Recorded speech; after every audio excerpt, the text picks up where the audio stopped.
It's winter, it's cold, my hands are freezing, but anyways, let's paint something.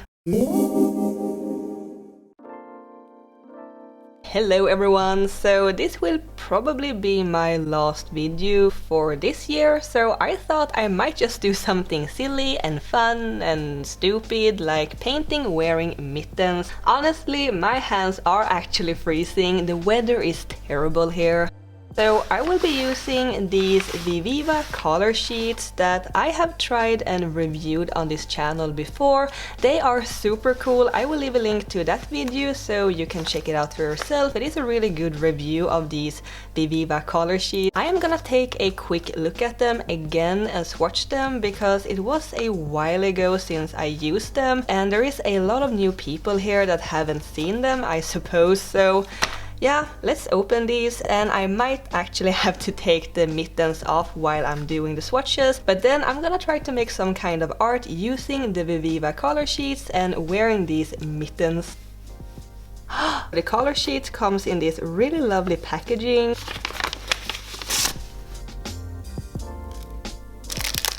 So basically the Viviva Colorsheets is a portable watercolor palette in shape of this little booklet. It has 16 colors in shapes of these paper-like squares. It is really cool, I think. I didn't notice this until now, but in one of the packages that Viviva sent to me, there was this like wooden case that you can put these little booklets in. It even says to Kattvalk from Viviva team. That is so cute, and it says Merry Christmas and Viviva Colorsheets.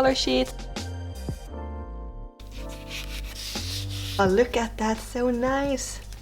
And this wooden case is actually something that you can buy in their store. And you can get this personal engraving, which is really cool. I know I said cool a lot of times now, but I just think it is really lovely. So yeah, that was a very nice surprise. So let's continue with demonstrating the color sheets. So these are the actual watercolors, and between the pages there is this plastic sheet that will prevent the pages from sticking together. Once you add some water to the paints, by the edge of the side there is this color swatch so you can see what the colors looks like, which is really handy because some of the colors looks a little different from what you might expect. So here you can see like these reddish purpley colors, which actually are green and blue, and this golden shiny gorgeous color is violet. So let's just swatch these watercolors real quick before making the final art piece.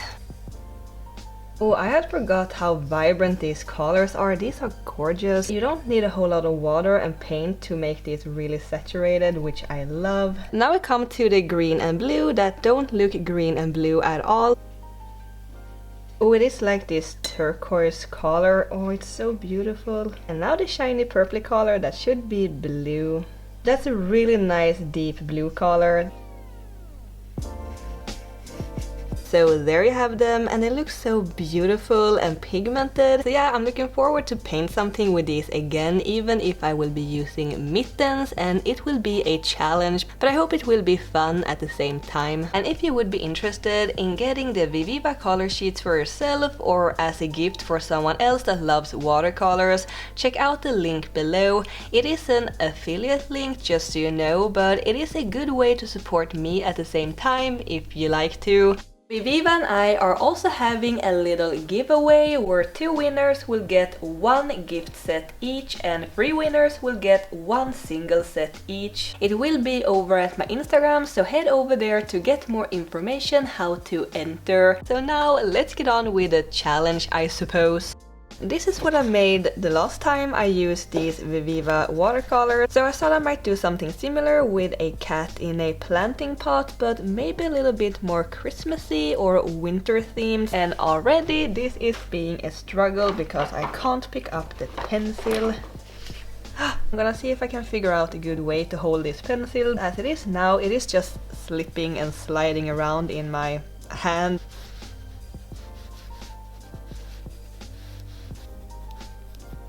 Feels like I'm covering up the whole paper with the mitten, so I might need to change the camera angle, but let's just make this thumbnail first. I'm gonna be honest, it isn't that bad wearing the mittens while I'm drawing. Sure, it isn't super comfortable, and I'm pretty sure my hand is gonna get cramped up in a minute because I'm holding the pencil really weirdly compared to how I usually hold it, obviously. So, oh, I don't think I will be able to use the needed eraser because it will just get covered in these fibers from the mittens. So yeah, so using the eraser is not the most easy thing. I'm just shooting it away and just swoosh away the little eraser dust without smudging the art, so that is great. So I'm gonna transfer this onto a bigger paper using the mittens, of course. So there we have it. Now I'm gonna try to color it using the Viviva Colorsheets. But what I think might be a challenge is that after I'm done with the coloring, I will add some line art with a brush pen.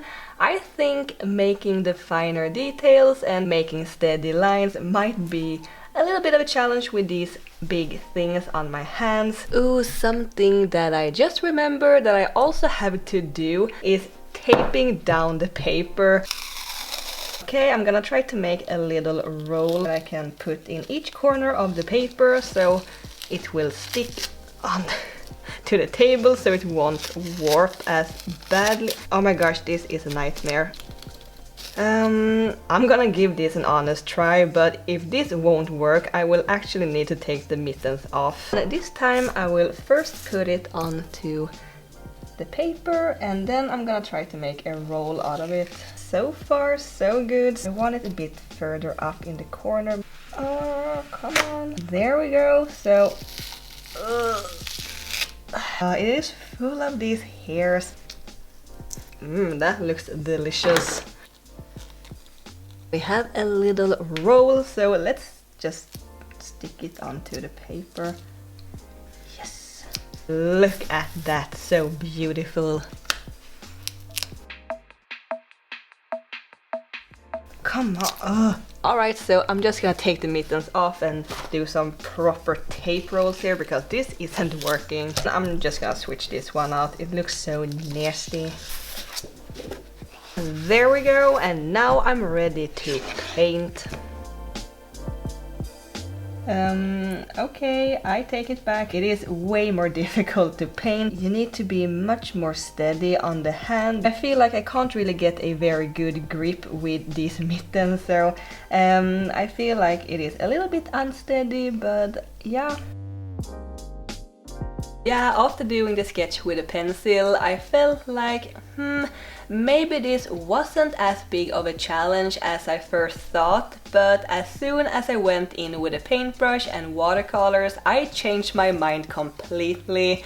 The brush handle is so much thinner to hold, so I need to hold it even harder than I usually do to get a good grip and to keep the brush steady, so my hand started to cramp up very quickly.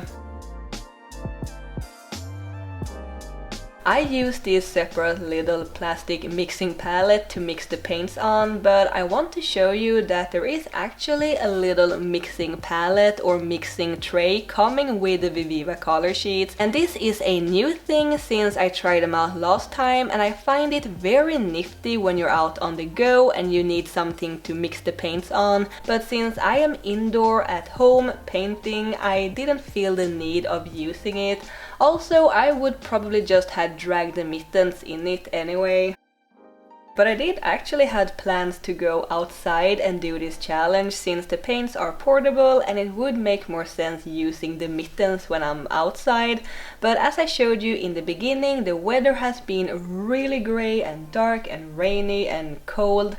But now when I'm doing this voiceover, it is actually snowing, not much, but a little at least. But still not a pleasant weather to be out in, so I just stayed inside instead. This is definitely one of these challenges that feels worse for me than it looks for you.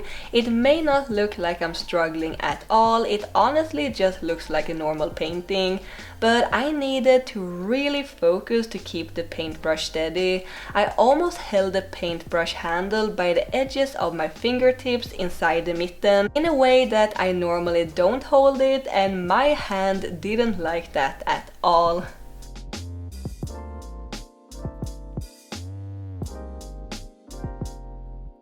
So this is what it looks like so far. The pine cone down in the bottom looks like a little poop, but hopefully the line work will fix that. And as you may have noticed, the paint created these fuzzy edges or ridges, and I want to say that it is not the paint doing that. Well, technically it is, but it is because of the paper I am using. I'm painting on smooth Bristol board because I like the texture that it creates, and I don't mind the fuzzy edges because I will just add line art on top of it anyway. So what I'm gonna do now is to try to outline it all with this brush pen, and I have a feeling that this will be the most challenging part. Even if it still was a little bit tricky painting using these mittens, it was still manageable, but now since I have to use a little bit more precision, I have a feeling it will be a little tricky, so let's do a little bit of practice before I start. There is this fluff being everywhere. Okay, that was not the most straight line I've ever done, so let's try it again. Oh, it's so wobbly. It isn't terrible, but it is definitely not as good as it usually is, if I may say so myself. So yeah, I feel like I got a little bit of practice now. It isn't perfect because the line still turns out a little wobbly and unsteady. I feel like it is better than when I first started, so this might be doable anyway, so let's see. So the line art was definitely the most tricky and nerve-wracking part of this whole challenge. It was a little difficult with the watercolor since you needed a little bit of precision to color inside the lines, but it still wasn't a big deal if the colors went outside anyway. Here the lines are very visible, and shaky or misplaced lines will affect the whole outcome in my opinion. Also, the mittens left these little fibers everywhere on the paper that got stuck in the paintbrush and also in the brush pen. Whew, it's really nerve-wracking. I'm almost putting my nose onto the paper because I am so focused. Oh no, no! Okay, I think I'm done with the eyes, but I definitely messed that line up. The lines definitely turns out thicker than I want to. Making the vertical lines wasn't that bad. I felt like I had good control over the brush pen, but then the horizontal and diagonal lines were much trickier for some reason. Those lines often turned out wobbly and uneven, and since I held the pen really hard in my hand to get a good grip, I started to shake when focusing on making these more delicate lines. It may not show up that much, but gosh, I was so nervous when making the face and the whole thing. I am always very picky with the line work since I want it to look nice and clean and pretty. I also had no sense of how hard I pushed the pen, though it was maybe a good thing that I used a flexible brush pen where I can just see how hard I'm pushing because of the line thickness. And if I had used a normal fine liner instead, I might have broke the nib if I pushed too hard without even noticing it. I hope you enjoyed this little challenge and this wintry, Christmassy painting. Even if it wasn't maybe as challenging as I first expected, it was still tricky and I had to use drawing muscles that I normally don't use. My hand got tired pretty quickly and the lines became a little sloppy at the end. Anyways, here it is. Thank you so much Viviva for sending me these paints again. I still love them, and if you guys would like to get the color sheets yourself, check out the link below. Also, don't forget to enter the giveaway over at my Instagram account. Thank you so much for watching. Have a lovely rest of the year, and I will see you next time. Keep drawing, my happy cats. Bye!